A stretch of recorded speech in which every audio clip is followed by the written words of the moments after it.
Hello students, நம்ம இந்த வீடியோல 12th physics ரொம்ப இம்பார்ட்டன்ட் 2 மார்க்ஸ் தான் பசங்கள பார்க்க போறோம். சோ வீடியோ வந்து ஃபுல்லா பார்த்துட்டு இதுல இருக்கிற எல்லா 2 மார்க்ஸும் கம்பல்சரி படிச்சிருங்கப்பா. கண்டிப்பா இதுல இருக்கிற 2 மார்க்ஸ் படிச்சாலே போதும் நம்ம பசங்க நிச்சயமாக பப்ளிக் எக்ஸாம்ல கேட்கக்கூடிய அந்த 2 மார்க்ஸை பக்காவா அட்டெண்ட் பண்ணிடலாம். இதுக்கு அடுத்து நம்ம பசங்களுக்கு இம்பார்ட்டன்ட் 3 மார்க்ஸ், இம்பார்ட்டன்ட் 5 மார்க்ஸ் சொல்லி கண்டினியூஸா போட போறேன். இன்னொரு முக்கியமான மேட்டர்ப்பா, லாஸ்ட் வீடியோவா கோல்டன் கொஸ்டின் சொல்லிட்டு இன்னைக்கு நைட் அப்லோட் பண்ண போறோம். சரிங்களா? அந்த கோல்டன் கொஸ்டின்ஸ் நம்ம பசங்க 2 மார்க்ஸ் 3 மார்க்ஸ் படிச்சாலே போதும்.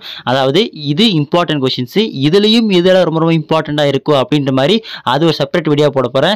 ஸோ எல்லாமே நம்ம பசங்க ஓவராலா கோ த்ரூ பண்ணி படிச்சாலே போதும். கண்டிப்பாக பப்ளிக் எக்ஸாம்ல கேட்குற கேள்வியை 100% எந்த ஒரு டவுட் இல்லாமல் பக்காவா அட்டெண்ட் பண்ணிடலாம் பசங்களா. ஸோ அதனால கொடுக்குற கொஸ்டின்ஸை கம்பல்சரி ஃபுல்லாக படிச்சுட்டே வாங்க. இதே மாதிரி நம்ம பசங்களுக்கு எல்லா சப்ஜெக்டான important notes, guides, study materials எல்லாமே அப்லோட் பண்ணிக்கிறேன். ஸோ அதெல்லாம் மிஸ் பண்ணாம தெரிஞ்சுக்க நம்ம சேனல் இப்போ வரைக்கும் சப்ஸ்கிரைப் பண்ணாமல் டக்குன்னு சப்ஸ்கிரைப் பண்ணிட்டு பக்கத்து பட்டனை ஆல்னு செட் பண்ணுங்க. அப்போ நம்ம போடக்கூடிய எல்லா வீடியோ உங்களுக்கு நோட்டிஃபிகேஷனும் உடனுக்குன்னு வந்து சேரும். கீழே டெலிகிராம் லிங்க் இருக்கு டிஸ்கிரிப்ஷன்ல. இன்னும் யாரெல்லாம் ஜாயின் பண்ணாம இருக்கீங்களோ போய் டக்குன்னு டெலிகிராம் குரூப்ல ஜாயின் பண்ணுங்க. வாட்ஸ்அப் சேனல் லிங்க் இருக்கு. இன்னும் யாரெல்லாம் அதுலயும் ஜாயின் பண்ணாம இருக்கீங்களோ போய் டக்குன்னு ஜாயின் பண்ணுறேங்கப்பா. சரி வாங்க வீடியோக்குள்ள போயிடலாம். ஸோ இப்போ 2 மார்க்கை பொறுத்தவரைக்கும் பார்த்தீங்கன்னா செகண்ட் யூனிட்ப்பா. செகண்ட் யூனிட்ல செகண்ட் யூனிட் பார்த்தீங்கன்னா what are ohmic and non ohmic devices. Third one write a short note on super conductors. Fourth one define temperature coefficient of resistance.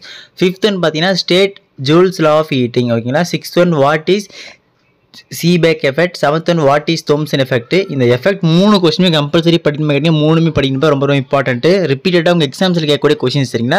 அதுக்கடுத்து யூனிட் 3பா. உங்களுக்கு தெரியும் Fleming's left hand rule, right hand rule ரொம்ப important, compulsory படிச்சிடணும். இதில் left hand rule இருக்கும்.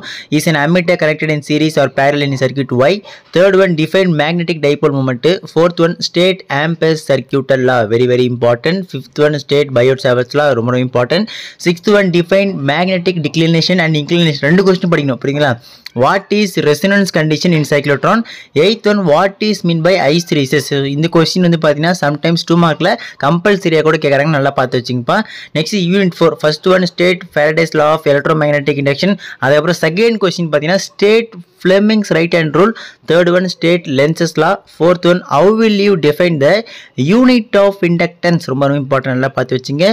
Next fifth one பார்த்தீங்கன்னா list out the advantages of stationary armature அப்புறம் rotating field system of AC generator. ஓகேங்களா?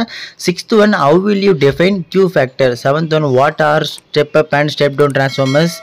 8th one what are LC oscillations. 9th one what is mean by watt loss current. 10th one define electric resonance. So இப்போ இதுக்கு அடுத்து பார்த்தீங்கன்னா unit 5 தான் பார்க்க போகிறோம் பசங்களா. ஒரு விஷயம் தெளிவாக சொல்லிடுறேன். அதாவது உங்களுக்கு வால்யூம் 1 யூனிட் 5 வரைக்கும் பார்த்தீங்கன்னா நம்ம பசங்க ஒவ்வொரு யூனிட்லேருந்துமே அதிகபட்சமாக ஒரு 8லேருந்து 10 கொஸ்டினை கொடுத்துருப்பேன். ஆனால் வால்யூம் 2 நெக்ஸ்ட் பார்ப்பீங்க பார்த்தீங்கன்னா யூனிட் 6. ஸோ அதுலேருந்து நம்ம பசங்களுக்கு எல்லாமே கொஸ்டின்ஸ் கொஞ்சம் அதிகமாக இருக்கும். ஏன்னா உங்களுக்கு தெரியும் வால்யூம் 2 பொறுத்த வரைக்கும் ஒவ்வொரு யூனிட்லையுமே 20-25 கொஸ்டின் கொடுத்து வச்சிருப்பாங்க. ஸோ அதில் வந்து நான் ரொம்ப இம்பார்ட்டண்ட்டாக சொல்லிட்டு அதில் ஒரு 10 12 கொஸ்டின் கொடுத்துருப்பேன் சரிங்களா. ஸோ அதனால் எல்லா கொஸ்டினும் கம்பல்சரி படிச்சிருங்கப்பா. ஸோ இப்போ நம்ம பார்க்க போகிறது யூனிட் 5 வந்து பார்த்தீங்கன்னா 5 கொஸ்டினை கொடுத்துருங்க, படிச்சிருங்க. நெக்ஸ்ட் யூனிட் 6 தான் பார்க்க போகிறோம். யூனிட் 6 பொறுத்த வரைக்கும் பார்த்தீங்கன்னா first one state Snell's law அப்புறம் law of refraction. Second one what is optical path, obtain the equation for optical path. Third one பார்த்தீங்கன்னா explain the reason for the glittering of diamond. Very important பசங்களா. இந்த question நல்லா பார்த்து வச்சுங்க, மோஸ்ட்டாக படிச்சிருக்க மாட்டீங்க, கம்பல்சரி படிச்சிருங்க. Next fourth one what are mirage and looming. ஓகேங்களா? Fifth one what is angle of minimum deviation. ஓகேங்களா? இது வந்து ரிப்பீட்டடாக கேட்குற கொஸ்டின் இது. Next sixth one what is dispersion. இந்த கொஸ்டின் நல்லா பார்த்து வச்சுங்க. அப்படியே நான் பசங்களுக்கு டவுட் இருக்குது அப்படின்னா கமெண்ட் பண்ண, கண்டிப்பாக ரிப்ளை பண்ணுறேன். Seventh one what is Rayleigh scattering. Eighth one why does sky appear blue. Compulsory படிச்சிருங்க, ரொம்ப இம்பார்ட்டன்ட். இதுக்கு அடுத்து வர 3மே வெரி இம்பார்ட்டன்ட்ப்பா. Why does sky appear blue. 9th one why do clouds appear white. 10th one why do stars twinkle. Compulsory படிச்சிருங்க. இந்த questions எல்லாம் உங்களுக்கு கம்பல்சரியில் கேட்க வாய்ப்பு அதிகபட்சமாக இருக்கிறது. யூனிட் 7 பொறுத்த வரைக்கும் first one define wave font. Second one state Eugene's principle, very important, double star போட்டுங்க. What are the uses of spectrometer. Fourth one what is astigmatism, what is the remedy. Fifth one why is oil immersed objective preferred in a microscope. Sixth one differentiate between polarized and unpolarized light. Seventh one what is polarization. Eighth one what are coherent sources, are more important. Next unit 8 பொறுத்த வரைக்கும் first one what is photoelectric effect. Second one how will you define threshold frequency. Third one why we do not see the wave properties of a baseball. Fourth one a proton and an electron have same kinetic energy, which one has greater de Broglie wavelength. Justify, very important. Next, fifth one, define stopping potential. Sixth one, what is Brahmstra long? Seventh one, what is surface barrier? Eighth one, an electron and an alpha particle have say kinetic energy. How are the de Broglie wavelengths associated with them related? ஓகேங்களா? So அதுக்கடுத்து நம்ம unit 9 தான் பார்க்க போகிற மசங்களா. Unit 9 பொறுத்த வரைக்கும் பார்த்தீங்கன்னா first one, right the properties of cathode rays. 9th lesson கொஞ்சம் ரொம்ப இம்பார்ட்டன்ட், கொஞ்சம் நல்லா பார்த்து வச்சுங்க. 10th லெசனில் நம்ம பசங்களுக்கு அதிகமான கொஸ்டின்ஸ் கொஞ்சம் இருக்கும், அது நல்லா பார்த்து வச்சுங்கப்பா. 9th லெசனை பொறுத்த வரைக்கும் செகண்ட் ஒன் பார்த்தீங்கன்னா, define the ionisation energy and ionisation potential, very important, நல்லா பார்த்து வச்சுங்க. அதுக்கப்புறம் நான் பசங்களுக்கு தேவையான ஸ்டடி மெட்டீரியல்ஸ், நோட்ஸ், கைட்ஸ் எல்லாமே பார்த்தீங்கன்னா நம்ம டெலிகிராம் குரூப் போட்டு விட்றேன். இன்னும் யாரெல்லாம் பார்க்காம இருக்கீங்களோ டக்குன்னு பார்த்துருங்கப்பா. டிஸ்கிரிப்ஷன் லிங்க் இருக்குது. உங்கள் ஃப்ரெண்ட்ஸுக்கு இந்த இம்பார்ட்டன்ட் கொஸ்டின் இருந்தால் அவங்களும் ஷேர் பண்ணி விடுங்க. Third one, define isotopes, isotones and isobars with example. Fourth one, define atomic mass unit. Fifth one, calculate the energy equivalent of one atomic mass unit. So next, sixth one பார்த்தீங்கன்னா, what is binding energy of a nucleus? Give its expression, very important question. Sixth one நல்லா பார்த்து வச்சுங்க. So அதுக்கு அடுத்து 7th one பார்த்தீங்கன்னா, define Curie, compulsory படிச்சிங்கப்பா, ரொம்ப important question. 8th one, what are the constituent particles of neutron and proton. Next 9th one வந்து பார்த்தீங்கன்னா, what is half life of radioactive nucleus? Give the expression, compulsory படிச்சிருங்க. 10th one, what is mass defect, very important, double star போட்டு வச்சுங்க. அதுக்கப்புறம் next நம்ம பார்க்க போகிறதுப்பா நம்ம பசங்க last unit 10.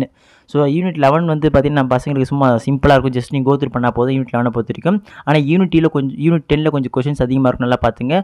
What you mean by doping, very important. Second one, distinguish between intrinsic and extrinsic semiconductors, compulsory பார்த்துங்க, கண்டிப்பாக வரலாம். Next, third one, draw the input and output waveforms of a full wave rectifier. Fourth one, give the Barkhausen condition for sustained oscillations. Fifth one, what are logic gates, ரொம்ப important. So அதுக்கு அடுத்து 6th one வந்து பார்த்தீங்கன்னா, what is mean by biasing, அப்புறம் mention its types. இந்த question பார்த்துருக்க மாட்டேங்க, பாதி பேர் ஈஸியான கொஸ்டின் இப்போ நல்லா பார்த்து வச்சுங்க, கண்டிப்பாக கேட்கலாம். Next 7th one, why are NOR and NAND gates called universal gates, ரிப்பீட்டடாக கேட்குற கொஸ்டினில் இந்த 7th ஒன் ரொம்ப இம்பார்ட்டன்ட்ப்பா. Define barrier potential, previous year question கேட்கப்பட்ட question. 9th one, what is rectification. 10th one, list the applications of light emitting diode, அதாவது LED சொல்லுவாங்க. 11th one, what you mean by skip distance. 12th one, what is mobile communication, ஓகேங்களா. Next 13th பசங்களா, what does radar stands for, very important. 14th one, give the principle of solar cells. 15th one, a diode is called as unidirectional device, why. So okay students, இதில் இருக்கிற எல்லா question பார்த்து வச்சுருங்கப்பா. நம்ம பசங்களுக்கு volume 1 and 2 ரெண்டுத்தையும் சேர்த்து important 2 marks போட்டிருக்கேன். இதுக்கு அடுத்து நம்ம பசங்களுக்கு இம்பார்ட்டன்ட் 3 மார்க்ஸை போட போகிறேன், இம்பார்ட்டன்ட் 5 மார்க்ஸை போட போகிறேன். லாஸ்ட்டாக நான் பசங்களுக்கு இப்போ நைட்டுக்குள்ளே வந்து பார்த்தீங்கன்னா கோல்டன் கொஸ்டின் சொல்லி அப்லோட் பண்ண போகிறேன். ஸோ அது 2 மார்க்ஸ் and 3 மார்க்ஸ் ரெண்டு சேர்த்து அப்லோட் பண்ண போகிறேன். அதுவும் இம்பார்ட்டன்ட்லேயும் எது ரொம்ப இம்பார்ட்டண்ட்டாக இருக்குது, ஸோ அந்த மாதிரி கொஸ்டின் தான் போட போகிறோம் பசங்களா. ஸோ அதனால் நம்ம போடுற எல்லா இம்பார்ட்டன்ட் கொஸ்டின்ஸும் நீங்கள் டக்குன்னு தெரிஞ்சுக்க. நம்ம சேனல் இப்போ வரைக்கும் சப்ஸ்கிரைப் பண்ணாமல் டக்குன்னு சப்ஸ்கிரைப் பண்ணிட்டு இந்த இம்பார்ட்டன்ட் கொஸ்டின் உங்கள் ஃப்ரெண்ட்ஸுக்கு தெரியாமல் அவங்களும் ஷேர் பண்ணி விடுங்க. மறக்காமல் கீழே டிஸ்கிரிப்ஷன் டெலிகிராம் லிங்க் இருக்குது, வாட்ஸ்அப் சேனல் லிங்க் இருக்குது. இன்னும் யாரோட ஜாயின் பண்ணாமல் இருக்கீங்களோ போய் டக்குன்னு ஜாயின் பண்ணுங்க. ஏதாச்சும் மெட்டீரியல்ஸ் அப்டேட்ஸ் ஏதாச்சும் கொடுக்கணும், அதுதான் கொடுக்க முடியும்ப்பா. ஓகே ஸ்டூடெண்ட்ஸ், அடுத்த தொடர்ந்து பார்க்கலாம் பசங்களா, மிஸ் பண்ணுறாதீங்க.